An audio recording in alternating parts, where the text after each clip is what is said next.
So hi! Welcome and welcome back to my YouTube channel, and for today's tutorial, ituturo ko sa inyo kung paano nga ba gawin or i-customize ang mga bubbles sa ating notes ng Instagram. But first, kindly subscribe to my channel and don't forget to hit the subscribe button and the bell to notify you for my new updates. And if you want to learn more, just keep on watching and let's start.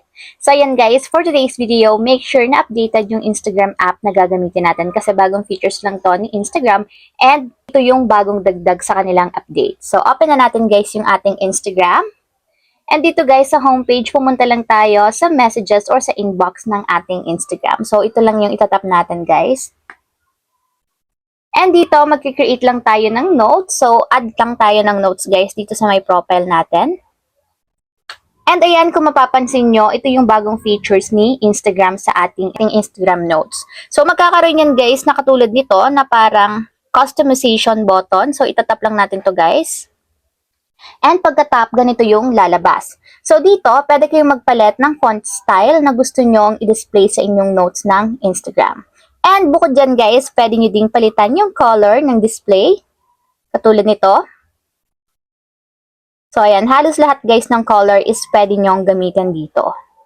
So ayan, so for example is itong color na to, kulay pink. And yung font style guys is, ayan, tap nyo lang siya. So for example is ito yung pipiliin natin.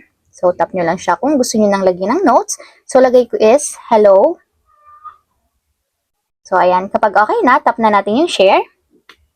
And ayan guys, kung makikita nyo, ganun yung nakadisplay sa ating notes sa Instagram. So, di ba, ang ganda ng tingnan at naka-customize na yung ating notes. So, try pa natin yung ibang font style and ibang color. So, ito naman, kulay yellow and itong font style. So, good day. So, ayan, share natin. And ayan guys, ganyan naman yung itsura niya ng font style and yung color na yellow.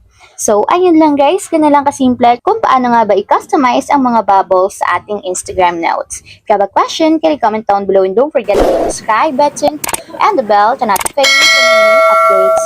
And thank you for watching!